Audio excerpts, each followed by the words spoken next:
You're listening to Honey, We Made a Disney Podcast. Two friends since I always won Best Dressed for Spirit Week, and JB barely participated.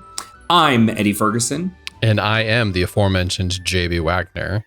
And on today's episode, we cheer for USA, USA, USA, as we review the great film, the classic film, Miracle. But first, Eddie, we're not here to talk first about USA. We're here to talk about your family. What's going on, man? Well, our daughter Eileen is, she goes through these waves of like the long good night, the long process to go to bed. Oh, yes. You might be able to hear some of that in the background of my microphone right now. A few months ago, the phase was awful. You would have thought we were exorcising a demon from her just to get her to go to bed. Called fun. And the demon of fun. And then things went like smooth for a while. It was like really good. We kind of had a rhythm. Like, here's your water, here's your passy, here's your blanket, here's a hug, here's the song, da da da da da. All these things that you have to do. Now there's these long drawn out that has started over the past couple of weeks, but they're super sweet and cuddly. Mm-hmm. And like she's figured out my weakness. And Sarah does not like doing this. Sarah's like, no, go to bed. And I am like, daughters and dads. She will put her little arms around my neck and just squeeze. And she'll go, the little squeeze. Oh, and she'll go, I love you, Daddy. Mm-hmm. And I'm like, oh, I melted. And she won't let go. And you know what? I don't make her let go. I will sit there. She's laying in bed and I'm like leaning over and hugging her, and I will do it for a long time. And Sarah will be like, that is such a long goodbye. Like, just put her to bed. Just put her to bed. And I mean, with the boys, I'm like that. I'm like, no, go to bed. But her, it's like, you know what? If she wants to hug my neck for like 5 minutes, I'm okay with that. I'm just going to soak it in and enjoy it right now.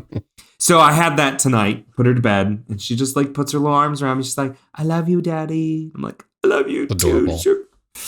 And I just don't let go. It's hard to say no. Well, and it's funny that she figured it out. Like, that response doesn't get me what I want, but this response does. This response gets it closer, yeah. But enough about me and my incredibly cute and adorable daughter that everybody wants to hear a dad gush on. I think we've got some Disney news to get to. We do. I just want to start with, it counts as Disney movie news because it's featuring Josh Gad. It was so good. Yeah, tell me how you felt getting this come across your Instagram or your YouTube or wherever you found it, of Josh Gad leading a jungle cruise. I love some good Josh Gad Disney crossover, because he is like a true Disney nerd fan. And so as soon as I saw, like, I don't even know what it was for. It's not like, I don't think it's like promoting a video or whatever. It's just like, hey, you happen to be in Disneyland. Let's film you being the Jungle Cruise skipper. I'm like, Did he just happen to be there, or was this planned? Because I know he opens it up with, I'm a 42-year-old man by myself at Disney, but anyways. He does a lot for Disney. He is a Disney legend now. Maybe this was a part of his contract to come back for Frozen 3.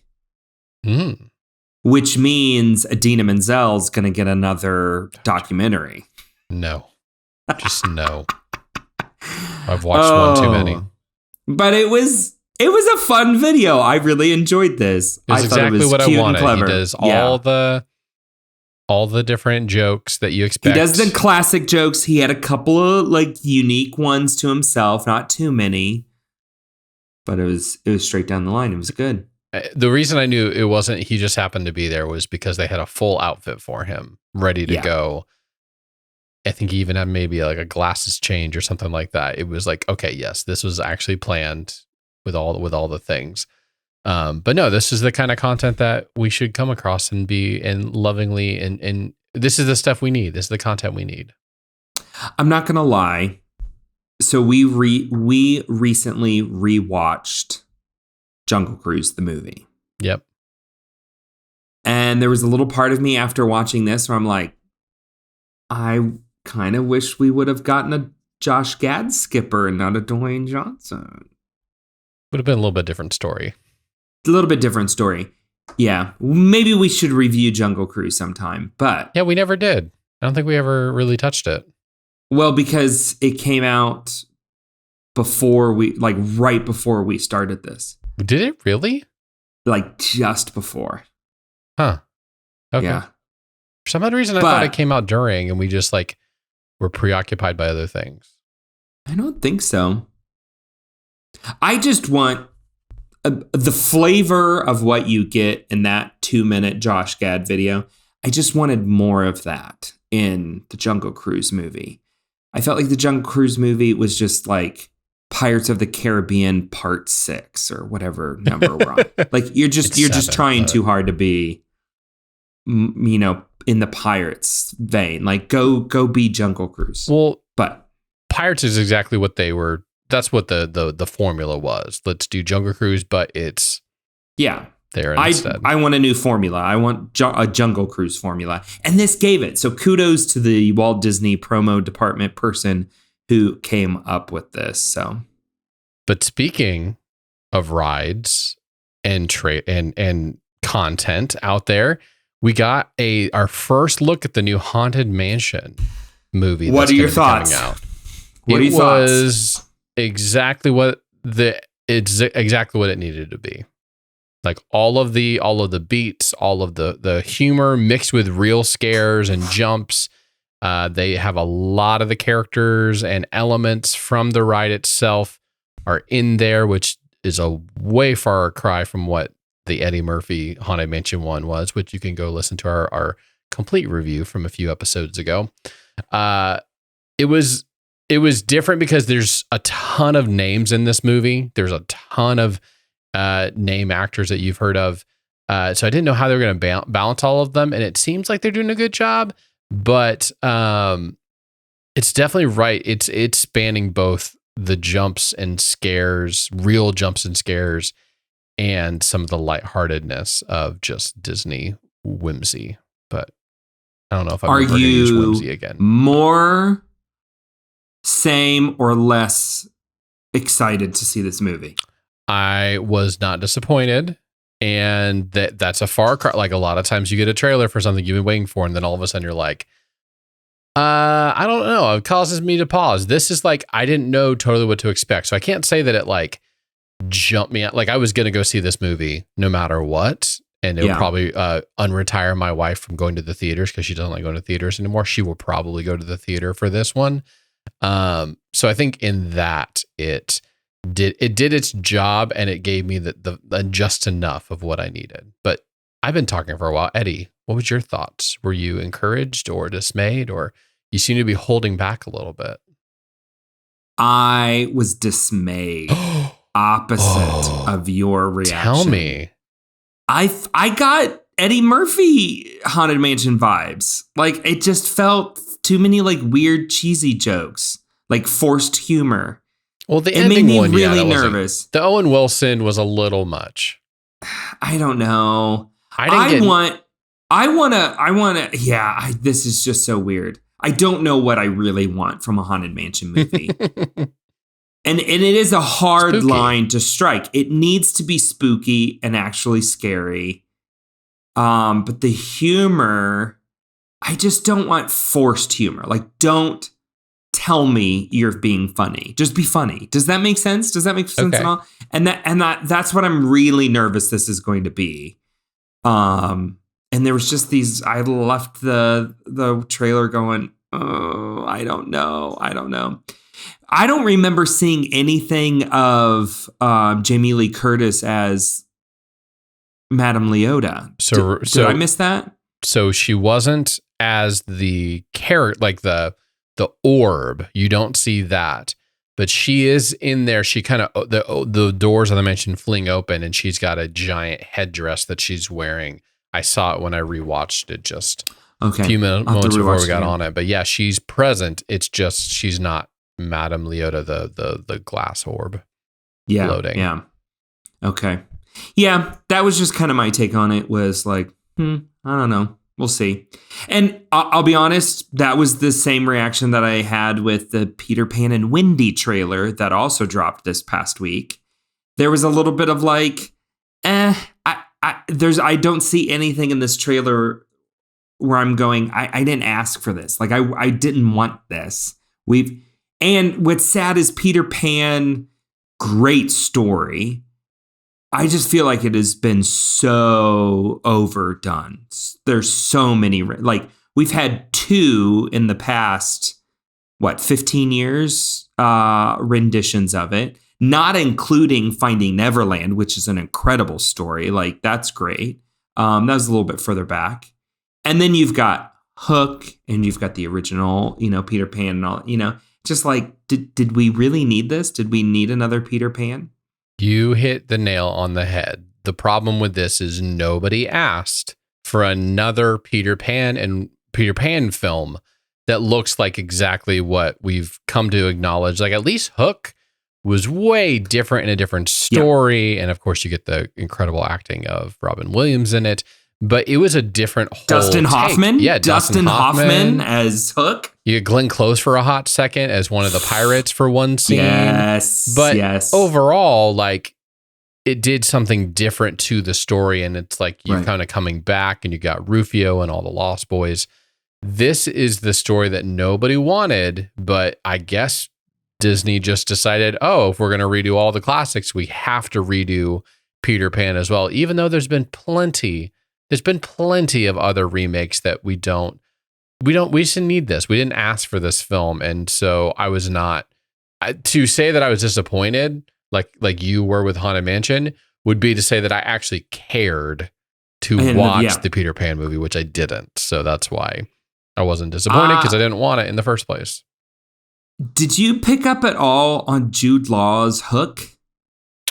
Just seems kind of creepy. I didn't care. I truly didn't care about this one. Yeah. I that was the big takeaway that I took from it. Like, I actually now don't. Like, I want to avoid this, as if I needed any reason to avoid the live action remakes. But yeah, he just played a very like greasy, creepy Hook, which you're like, I'm sorry, Hook is supposed to be like Shakespearean level villainry here. Like, you need an over the top, you need a flamboyancy, and he just has this like greasy, lurky, creepy feel to him. And I'm just every creative decision you are making now is sending me the other direction. Eddie, I've got a great idea for once we finish up 2005. No. I'm going to cut you off right there. We are not doing that. You don't want to go back through and rank all the remakes? No, because then I have to sit down and watch them all. And we could go the opposite. We could go the opposite. The worst. We got to rank it as the worst. It's a reverse gummy worm scale. So it's a applesauce scale. For you. That is okay. Just because you said that, just because you made it an applesauce scale, that kind of makes me want to do it. For those that don't know Eddie, he would revolt at the sight of anybody eating applesauce. Still do. Still revolted when anybody would bring applesauce to school, and he would like have to go to another table. My own children, like, I'm opening the applesauce and I'm like, why are you doing it? Why do you? And because I have to sustain their lives. I'm legally obligated to do this. And that's all they'll eat. Yep. That's why I love the applesauce pouches. Because you can't see it. It's just like twist hand, and I don't have to deal with any of this, right? Applesauce is the worst. I'll pray about it. I'll pray about doing that. I don't know. Well, pivoting away from applesauce as fast as possible. So one of the big storylines since Iger has taken over is how long is he going to be around, and who's going to take over? And Eddie, we got our first round of potential people that people have kind of thrown out. Some people who recently named half of the people in Hollywood in this article. Go for it. Give us your take on it. There's only one person that I somewhat knew and cared about. So I'll let you go for everybody. I'll hold that for you because that was the shocker. But I think this is what we're going to have for the next year and a half is just speculation. Well, is it this person? Is it that person? Well, they could do this and they could do that. And they don't know. Nobody knows. We'll know when we know. But I don't know. I just kind of read it. And at first, like the headline is, whoa, him? Really? And then you dig down and you read deeper. NBA's David Silver, who currently runs the NBA, that he was the name at the top of the list, which is caught my eye of like, oh, my worlds are colliding right now. Because I didn't realize this, but David Silver only has a couple more years on leading the NBA. I'm not sure the terms or why he only has that much time. It seemed like David Stern was there for forever until he was near just the end of his life.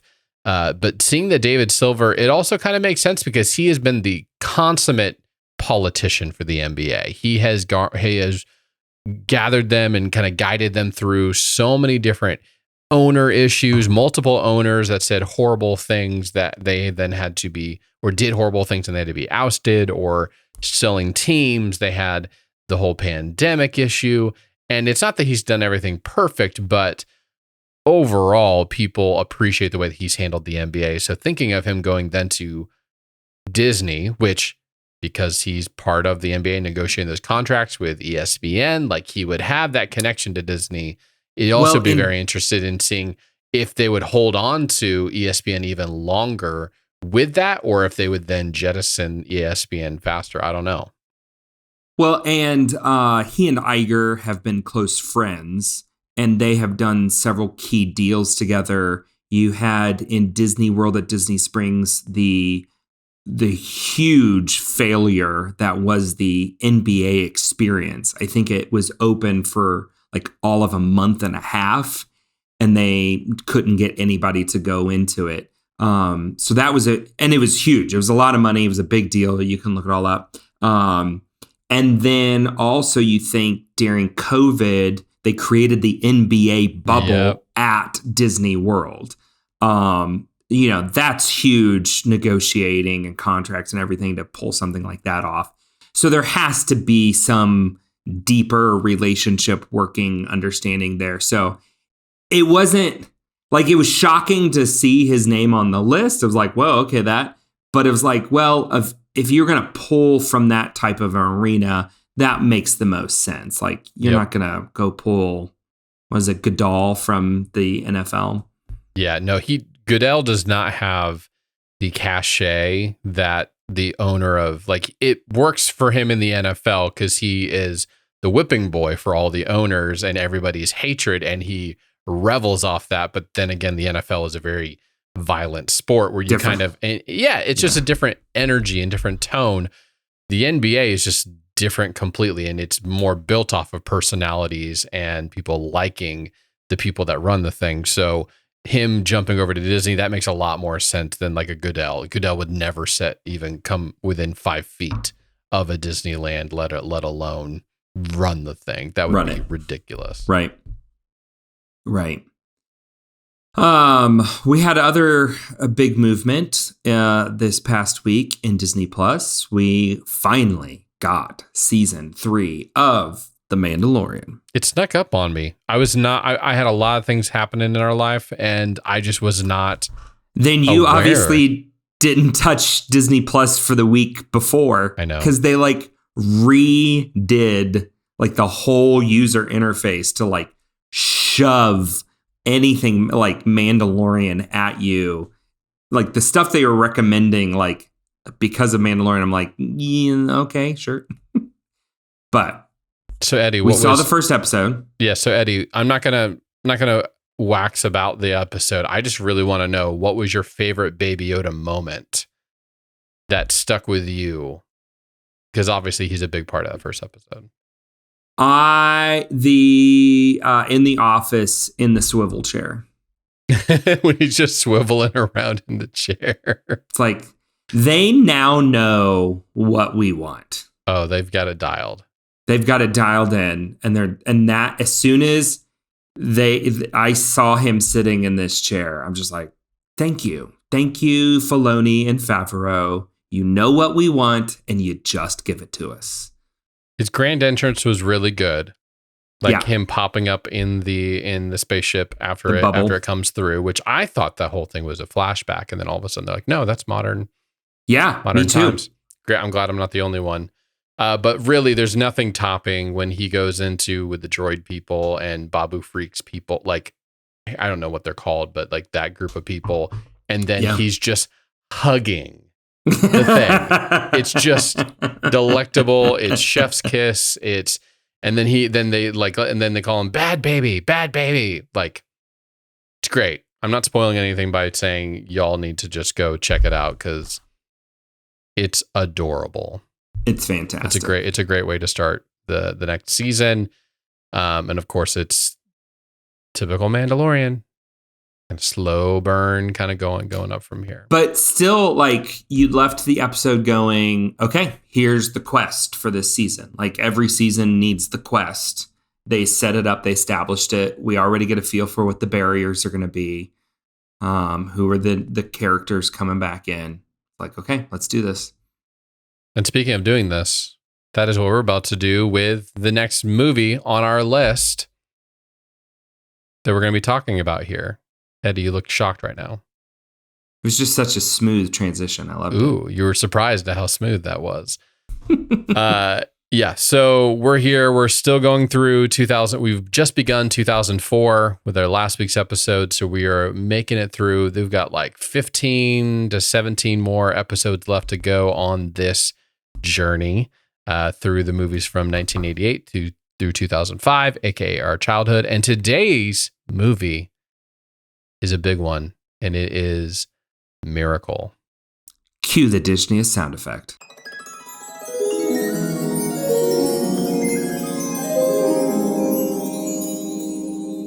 The IMDb description for Miracle is this: the true story of Herb Brooks, the player turned coach who led the 1980 U.S. Olympic hockey team to victory over the seemingly invincible Soviet squad.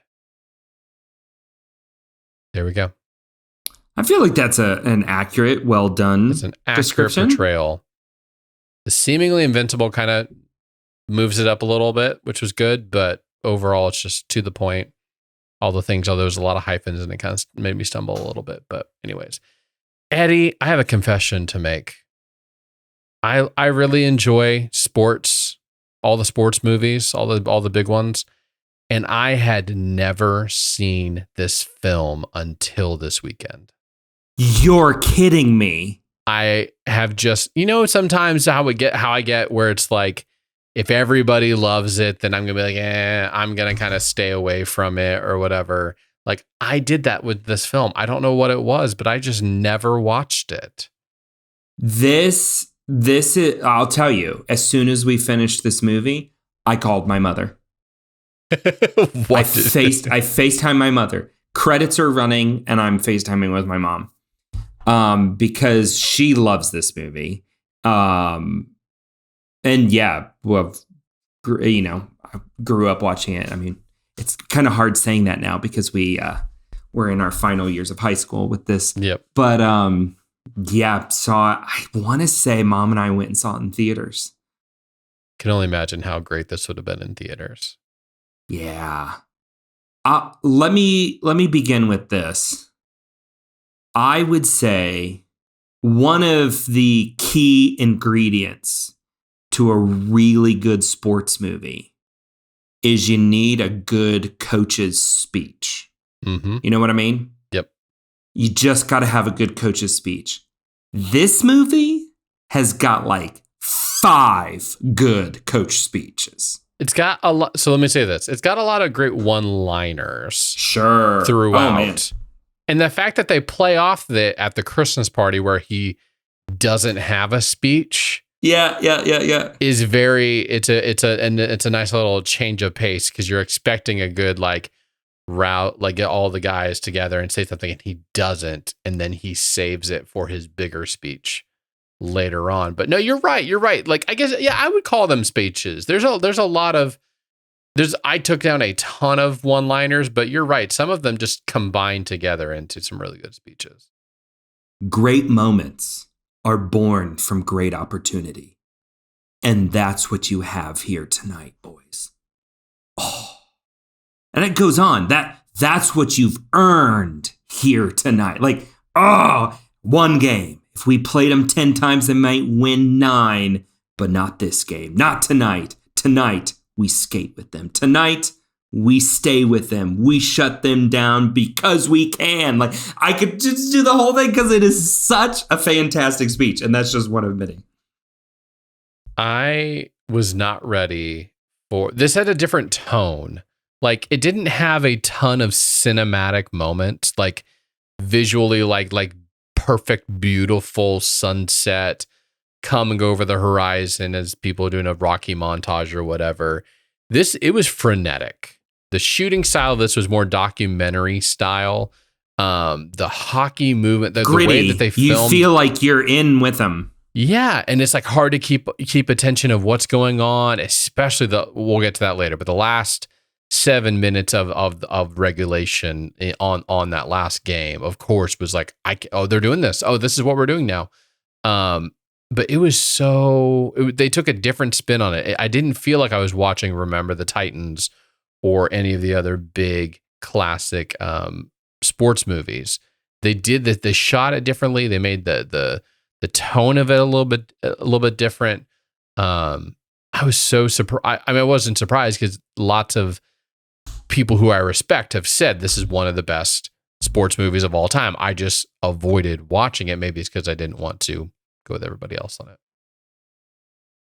I love the casting in this. I appreciate that you get some big names, right off the top. You got Kurt Russell, perfect casting there.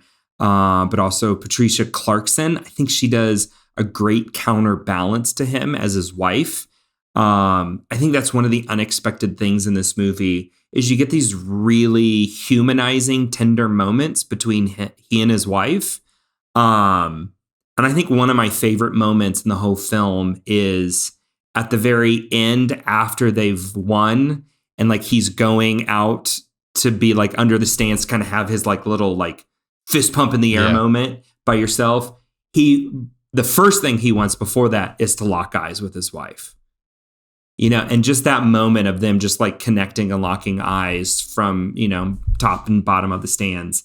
It's just a really cool moment. It's a really beautiful moment that is one of my favorites in the film. And I appreciate, the acting and the dynamics there. But then even throughout the rest of the cast, they get a lot of people that you don't know. I'm assuming they prioritized player, the ability to skate and, play some hockey over star power, which you got to know they were tempted to do. All of the boys on this team, all of them are no names. The only person that you've ever seen really before and since, for that matter, because a lot of times you'll see them cast somebody and then like Natalie Portman, then all of a sudden, she's not a great one because she had a previous career, but you'll go watch these films before and like, oh, that person was in it before they were something. I just watched like the episode I texted you about before I came here, The West Wing, 20 Hours in America. One of the key central persons of that is now a big name actress in it. And her name is, it's killing me that her name is from Enchanted.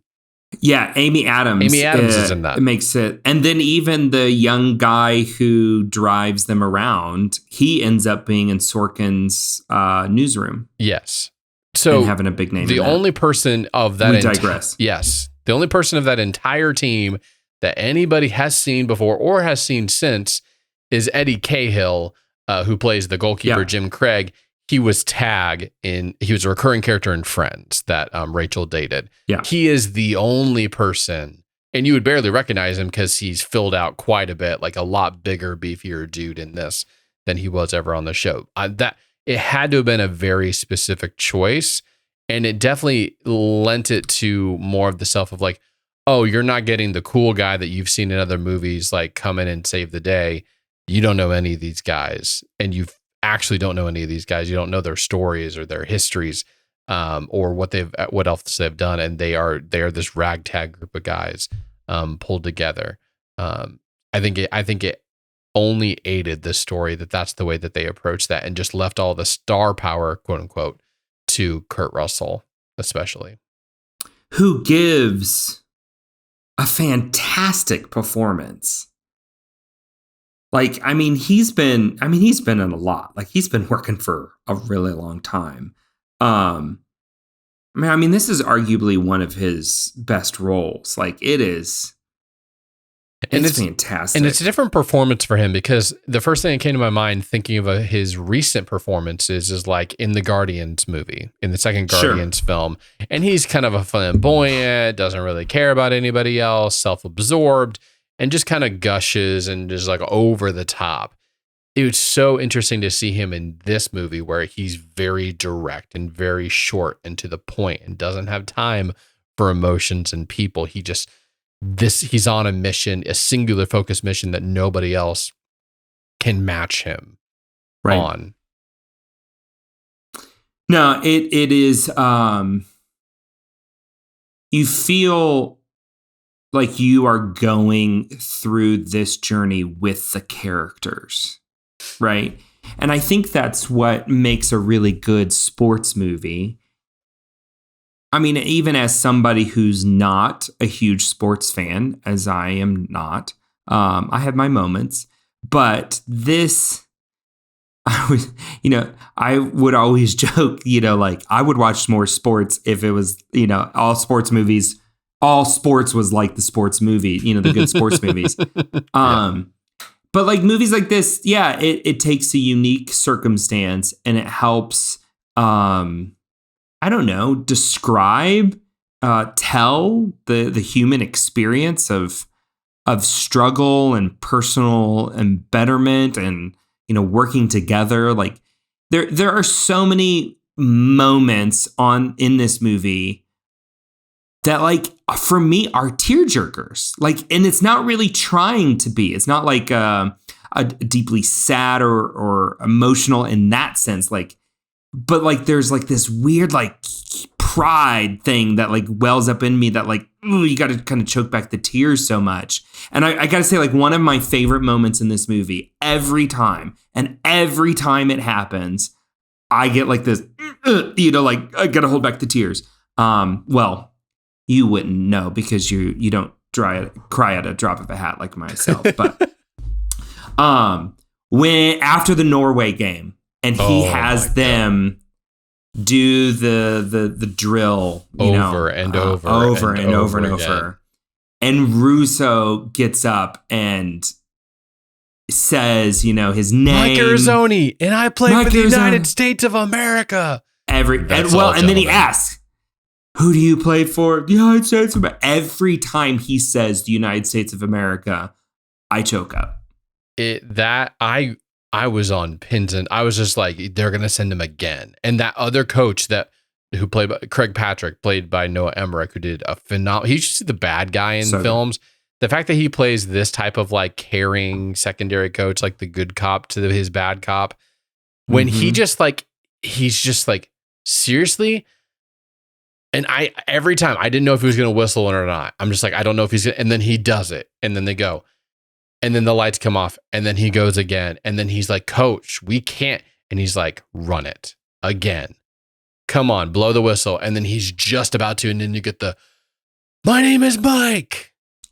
Who do you play for? I play for the United. And I'm just like, this is so good. And you're like, that's what he was looking for. That is the moment. And then the whole movie turns at that moment, right? Just turns and you feel it. And the way that the actors portray every beat of this from that moment on particularly is just, goosebumps on goosebumps and choking up and all of it. I love that they used Al Michaels throughout this film. Yeah. He actually had the call for the Soviet game at that time, and they show him for a kind of that one. Well, he's shot. The one who coined the Miracle on Ice. And so like your whole title, everything, you kind of had to that. And what's fun is part of the reason why this was such a favorite film of our families is because like my parents can vividly recall watching this game live. And so I think that for us was always fun because like for my parents, this was a vivid memory for them and their young adulthood and just kind of drawing back on that. Which I maybe that is a good moment to interject this. This is one of those rare movies where the title sequence and the opening montage gives you this, I mean, it's a history lesson, right? Like it's a 2-minute history montage. And I think when it first gets started, you may be thinking of like, why are we doing this? Like we go all the way back to the beginning of the Vietnam War forward. But it does such an excellent job of setting the emotional tone and mood of the country at that moment and why this is arguably the greatest moment in sports history. It's at least in the top 20, like, published list. Maybe, I think they do rank it as the number one. Because the tone of the country, the mood and everything. And that opening montage does such a good job of articulating that. And then throughout the film, they have just these few little moments here and there that they weave it in and keep you as the audience member clued in and tuned in to what's going on in the movie. Whether they're sitting, in the gas lines having a conversation, or he's listening to a replay, quote unquote, of Carter's famous like doom and gloom speech, that President Carter's doom and gloom speech. They just have so many of those things with the newsreels in the background, or, the telegrams on the wall, get them, commies, different things like that. It wasn't too heavy handed, but it was still strong. Like you feel what the country was feeling at that moment. Does that make sense? Did you get that sense? I got that sense as well. And I definitely felt, oh, wow, they're spending a lot of setup here just on the history lesson. But it was really good because then one of the greatest payoffs in this, other than obviously them winning, spoiler alert, they win, the telegram wall near the end when he says, I got a telegram from someone saying, beat them commies or whatever. And then like a couple minutes later, then as they're coming out through the tunnel, you just see them coming past the wall of telegrams, telling them, like pushing them on to win. And I should have looked it up to see if that was actually true or not, but it felt like a true to life thing that would have actually happened in that moment that I thought was just really good. But I gotta deep dive into the ending of this film, because no other sports movie has ended the winning game or the winning match or the winning contest the way that they did here, where they take a lead. And I know because it's based off of a true story, but they take a lead with like 7 minutes left in the game, something like that. And it's just, they don't pause. They don't go to commercial break. They don't all of a sudden have a big roaring speech. They run that thing from seven, I think it's around 7 minutes to the end of the game. Yeah, and they make you feel it. It's nonstop. It feels like a frenetic, like in a basketball game where the other team is shooting a goal and they brick it off, and they get their offensive rebound, and then they throw it to the next guy, and then that guy throws it, and that guy misses, and then the next guy throws it, and there's no fouls, there's no ejections, there's no people stalling for time. It's not like in soccer where they would fake an injury. It's just second after second after second, just like counting down. And at some point I was waiting for like, they're going to tie it, or they're going to do something to stop the clock, or they're going to eject somebody or whatever. And there was just none of that. It was just frenetic, that last 7 minutes of that game, but it built to where you were like, oh, this is it. They have supplanted the Soviets, and they are now in full control, and it was just like a helpless feeling for the Soviets, but just like emboldening for the USA team. And I think that's what made this movie so special. One of the things, because they had a different twist ending than you're used to in the normal thing. And sometimes that doesn't work, where you try something different. You're like, well, that was a gimmick. Obviously this is based off of the true story, but that ending was chef's kiss. It was amazing. Well, and you know the ending. You know that they're going to win. Like, this is a well-known, established sports fact. So to play the ending like they do in the movie and build that tension like that helps build on that motion even more. Like, you feel it, you know it's coming, but the way that they kind of extend that suspension out is so well done. And I gotta give, I mean, I don't know if you know this or if you want to look it up, like, the editor on this movie, whoever edited this thing should have gotten an Oscar nomination, because John Gilroy, what else did this guy do? Is it Tony Gilroy's father? No, related to Tony Gilroy? Just the last his brother. Name. His brother is Tony Gilroy. Ooh, his twin brother is Dan Gilroy. Huh. Wow. Yeah, the Gilroy family are just legends, all of them. John Gilroy. Yeah, so Oh yeah, he's a great editor. He's Michael Clayton. He did Rogue One, Nightcrawler, Pacific Rim. Like he's Andor. Yeah. He's done Andor. Look at this. And his brother is the showrunner for Andor. So there you go. Yeah, I knew this. Okay. But do you know what I mean? Like, we were talking about that earlier, just kind of the kinetic feeling of the way that this was even shot. Some of the transitions, like before the first Olympic game, he's like looking around and it swings, and then it whips you, almost literally whips you into the first game. But that camera style doesn't work unless it's edited correctly.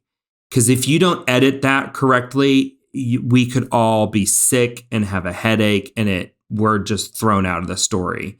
I mean, the way that this whole film is paced out, just visual beat for beat, is breathtaking. It's amazing. It's so good. I almost shared this as my story at the top, but I made the decision to watch this with Lewis, because I was like, I think he would get into this. Like, I think he would really enjoy this. And there was definitely, early on some moments where he loses interest. We do some other things, but it's funny. He is so programmed. He wants to know the second we start a movie that he doesn't know, who's the bad guy? Who's the bad guy? So of course, it's the Soviets. And, we ended up watching this movie. You're going to love this. This is classic Eddie, with a map open on the couch. Because he is so my son. Every opponent, where are they? Where is this one from? So we have, little kids map, and we're watching the whole thing. And he, at the last game, gets so into this. He's cheering for this like it is happening in real time. And he keeps looking at me. He's like, Daddy, are they going to win? Daddy, are they going to win? Daddy. And I'm like, you got to watch. And then when the crowd starts going, USA, Lewis is cheering alongside of the crowd. Amazing. And the whole last bit of this movie, he is running around the living room cheering USA, USA. It was cute and adorable and beautiful. It was wonderful. It'll be a memory. My son was also present in the room while this movie was going on, and he would definitely look up from what he was doing at times, and he would get engrossed in it to watch the hockey game, and then he'd go back to it, and then he'd come back and when it got really intense, and then he'd go back to doing whatever he was doing. This was great. I want to go through some of the one-liners that please do. We haven't already mentioned in here, but I'm not looking for the best players. I'm looking for the right ones. Those money. Take a good look, gentlemen. Those are the ones getting off easy. That's when you know, like, oh, this is going to be a grind for these kids. They're going to hate him. When the two guys are fighting and he just like lets them fight it out until they're done. He's like, they look like hockey. They look like hockey to you? Look like a couple of monkeys trying to hump a football. And you know what my favorite moment in that is? He looks over to the other coach. He's like, what do you think, coach? Like, in that what you see too, you know? And his reaction is, the way that the actor plays that is so brilliant, of just like, I don't know what to say. Like, yeah, it's just that facial reaction. I loved it. The legs feed the wolf, gentlemen. The legs feed the wolf when they're having to do all the sprints back. Be prepared to grow through pain. That one feels like a good, like, put that up on my wall. You don't have enough talent to win on talent alone. I was like, these are so good. Win, lose, or tie, you're gonna play like champions. Again, right in the lead up to having the sprints. We hit a moose. That was also a little fun one in there. I wish they would have shown something about it. No, honey, the moose is fine. You know how he has to keep coming back to it. We've all had those conversations. When the goalkeeper when he's like, I'm probably going to sit you. And he's like, that's my net. And he's like, they scored 10 goals on you. It's everybody's net. Goal. It's everybody's net. You already said it, but tonight we're the greatest hockey team in the world. Oh. I just want to throw out there, I know this isn't a quote, but I'll finish my quotes and then I'll say this at the end.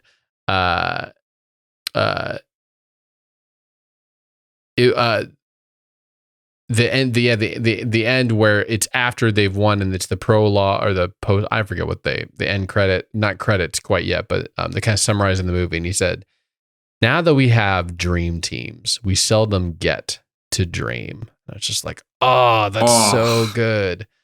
The ending credit when he says that this movie is dedicated to Herb Brooks, who died, the real Herb Brooks, died suddenly after principal photography. Like, so he got to see it made. He didn't get to see the final film. He didn't get to see the actual way it came out. And one last thing I didn't hit earlier on is the whole subplot for a couple scenes with Timmy, the outsider that he brings in simply to galvanize the team. I was like, oh, this could have gone bad so many different ways, but it's a movie. So of course it worked out. And it's a Disney movie at that. But I just wanted to call out those. Like, those were some of the best films. And even just when that moment where Craig is laying on the ground, he got knocked out. And I'm just like, get up, Craig. Get up. I was almost saying it. You can do it. And then he finally stands up. So those are my moments. Annie, do you have other moments that we didn't get a touch on here? I do, because I have to give credit to these. Again, this is a good coaching moments.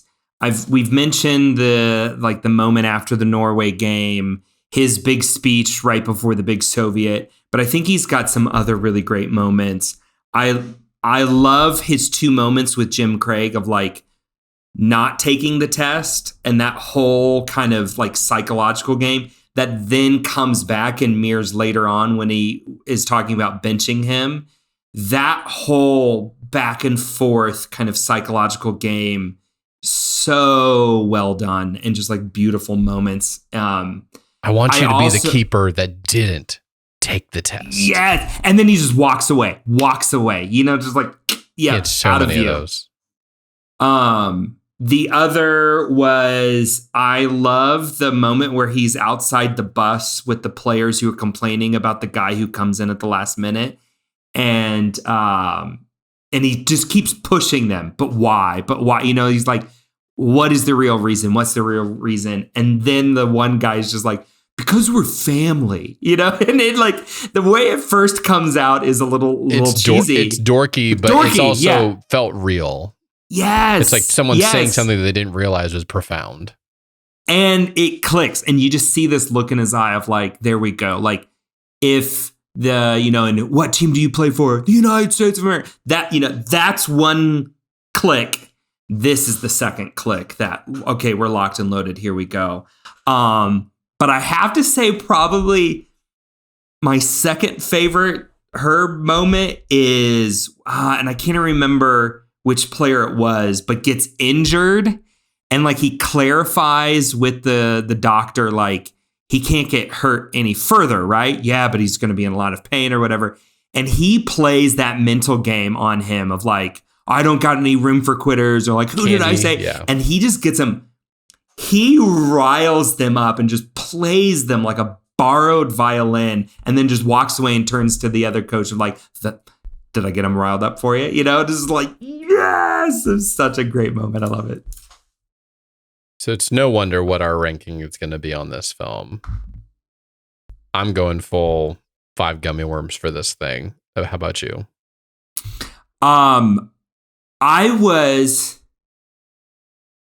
It's bad because you can't help but compare this to Remember the Titans.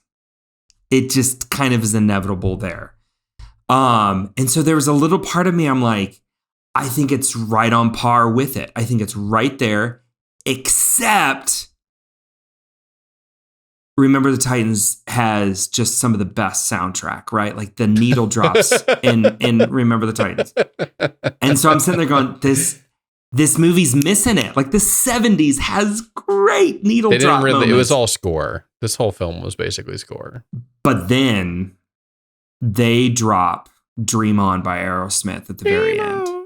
Yeah. And I'm like, boom, 5 gummy worms out easily. Boom. You saved it. You made me want it, right? And then you delivered it, I think, for this movie at the perfect moment. You held it to the credits, and it just gives you that, like, that therapy. It's cathartic at the end to just dream on, dream on. Like, that's what I needed at that moment. Hold it. Don't be like Remember the Titans. Be your own sports movie, but save a good needle drop, boom, right at the moment I needed it. And that's where I was just like, I'm 5, but am I 5 gummy worms? Am I? Drop Dream On. I'm like, oh yes, I forgot about this. Yes, it's 5 gummy worms, no questions asked. I was so scared, Eddie, that you were going to give it a lower ranking and be like, where is this coming from? I had to drag that one out there for a little too much. Like we gotta build some suspense on our podcast. But I'm glad you came to your senses. I'm glad you. But would you agree? Like this is one of the best sports movies ever made. It's one of the best movies we reviewed on this podcast. Wow. It's one of the best films. I'm shocked that this was your first time ever seeing this. I just held off as long as I could, Eddie, until it became mandatory homework that I had to do. And aren't you glad? I'm so glad I did. This is so good. I could watch it right now. Maybe you should. This is a movie I have found myself grabbing clips and moments of, like via YouTube.